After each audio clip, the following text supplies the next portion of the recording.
Hello, everybody. I am Toyinda Smith, the author of The Handbook to Dominate Your Confidence Using Four Practical Steps. This book is all about taking action. If you struggle with your confidence in terms of having a level of fear, maybe not having the faith that you need in order to get the job done. This book is going to help you to master winning with certainty. I talk about four V's. The first V is vantage, that second V is your voice, that third V is your visibility, and the fourth V is vigor. If you want to dominate your confidence, I want you to click the link below. Hi, everybody. Welcome to our second August installment of the Coaching Seat TV with Toyinda LaShea, where we're all about sitting in our seat of authority so that the kingdom citizens can be infused with the power to dominate confidence, unleash potential, and leave a legacy. Now, this is accomplished through extracting distractions, limiting beliefs, and interferences. I am Toyinda LaShea.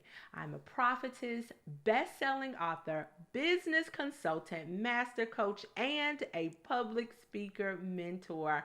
I'm so excited that today we have in the studio the impact coach Jessica Cohen. Now, she's the CEO of Spark Solutions Coaching and Consulting. She's an innovative visionary and a progress facilitator, and she's also a former athlete. So, in this second installment, Jessica, welcome. Yay! Thank you for having me, Toy. I'm so excited. Wonderful, wonderful. So I'm going to just get right started, right? Tell me a little bit about yourself. Who is Jessica Cohen? Sure. I think that's a question I'm still exploring. But from what I know off the bat, I am a city girl. I'm from Charleston, South Carolina. I'm extremely family oriented. I love my family. I love spending time with my family. I love anything that has to do with strategy and tactics and competition. Oh. So subsequently, we spend a lot of time watching like the Game Show Network and just challenging each other whenever we're together. But I'm also very adamant about social change and social impact. One thing that I've noticed in my professional endeavors is that no matter what vein I'm serving or what atmosphere I'm in, I have the common denominator of looking to serve the underdog or finding some way to combat disparity. So that is me in a nutshell. I love that. So I had to go. Let me just go. Now, how did we first meet? That's a really good question. And people probably wouldn't believe it if we told the story. So at the time, I was working with a local chamber of commerce, and our admin answered the phone, and he was struggling to pronounce your name. And I was like, "What are you doing? Like, who are you speaking with?" And he said, "She coaches track, and she's asking questions." And I was like, "Well, put me on the phone. It sounds like someone I need to speak with."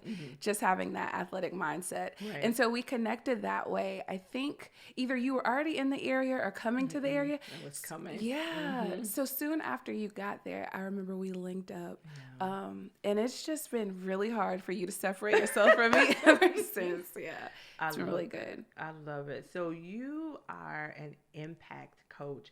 What does that look like? And before you answer that, tell me a little bit about your educational background, because I have a clue that that's a part of it. Definitely. So my undergrad is in communication studies. I thought I was on my way to becoming a mediator and maybe even a negotiator. I think you were that. You think still so? That. You're Thank still you. That. Okay. Listen, I'll put that in my back pocket. That's a good one.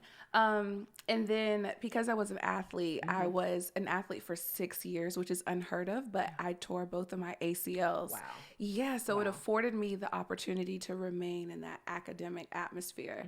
So I got my master's in collegiate athletic administration because that what was available. It wasn't necessarily an interest. However, it allowed me to still play. But now I'm working on my doctorate in public administration, and It's been a journey. I love it. I'm excited for each course that's presented to me. And I wanted to explore this degree because I want to be best equipped to serve the people that I'm working with, so that I'm up to date on the knowledge. So I'm up to date on best practices. So I know how to navigate the sphere that they depend on for their livelihood. So I'm grateful for the opportunity. I'm glad that I was able to be accepted. The first time I applied for my doctorate, it was in clinical community psychology. Wow. Right. And so I've always had an interest in community and the livelihood and vitality of community. And that degree was focused around identifying the diseases in community. And then coming up with ways to combat those diseases. But now, as a public administrator, it's practitioner based, I now get to create the systems and structures to kind of negate those diseases. So it's a different form. Yeah. That's all you. It's exciting. Right? That is it's exciting. all you. I love that. Thank you. So you learned inside of the program as you were working that I need to shift. Absolutely. Absolutely. And I love this about the degree is that it's immediately applicable. Yes. So there are nuggets I'm extracting from courses that I get to immediately kick to the people that I'm working with. Like, I got y'all. Like, this is something new. This is going to help leverage your efforts and help you to convey the impact you're issuing. And it's been a blessing, really. I love it. I keep hearing the word impact. So how are you making impact? That's a great question too. So it looks different. There's an array of services I offer. And there is a variety of people that I work with.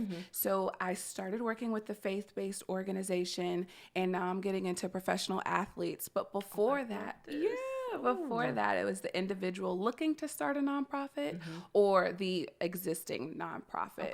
So because there's so many levels, intervention and support looks differently. So it really is contingent upon what the needs are and what their desires are. And then I come in and I'm either a teammate, a coach, a contractor, or a consultant. And we make something shake. Like we're moving it. Listen, I love that. How has the Champion Influence Program assisted you in your current work? This is good too. I love your questions, Toy. So I just had this revelation. The program really equipped me to be most efficient with the people that I'm working with. It added credence to my position of even offering this service, and it sharpened and developed that skill set. And when I was thinking about it, it educated me on the value of coaching, which is what I spend a lot of time doing when I work with my clients. I'm educating them on the value of impact and how to communicate that impact. Especially when you're looking for funding, funders don't fund activity. They don't care about back to school drives or bake sales. They want to know, how are you changing the community around you? And that's a lot of what I learned in the program is how does coaching change either the organization or the individual that you're working with. That is good. It was definitely twofold. It was really good. It's good. And it takes my mind to a space of, do you find yourself having to shift the mindset of the culture? And it's starting with the leadership, right?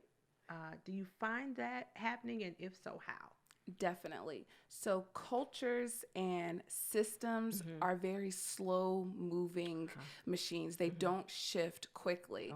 And for a culture, you really have to be specific and intentional about who you go after to try to like shift the culture of an organization. Change is really hard for people to grasp, especially if they feel like, oh, this is a corrective measure. And it's like, this is not a corrective measure. It's equipping. It is equipping. I'm enhancing you. I'm a teammate. I'm actually serving you. So that's definitely something that I have witnessed. And it just forces me to be creative in how I plant those seeds. Right. So it's really fun. Right. And I remember when I brought to you like a piece of paper, it was handwritten. I had a pencil and I was drawing these things, and you were able to illustrate my concept. How was it working with me with that? And listen, by the way, thank you so much, because that curriculum is really doing well inside of the coaching program. Yay, that's awesome. I love working with you, so I don't think you'll ever deter me from not working with you. But it was fun. Like I mentioned, I love puzzles. I like strategy. And so to me, it was a challenge. It was mentally stimulating stimulating for me. So I was listening to you, I was looking at your drawings, and then being able to offer you a solution or a finished project. I enjoyed that. It was different for me, but you always challenge me, so that was fun. Thank you. I appreciate you. So this puzzle, like when did that part of you start? When did I recognize it? When did you recognize it? Yes. Yeah, as an adult. So maybe like in my late 20s. But as a child, I can remember just doing things like, and I think my mom and my dad viewed it as like destructive or just busy. But I was always into something, either creating something or rearranging something, or I was just always interested in what was going on and how things moved. Wow. So as an adult, the more atmospheres that I was privy to, the more I could kind of hone in that interest. Like, okay, so there's a system here, there's an organization here, community flows this way, this group of people are in need, there's a disparity here, inequity here.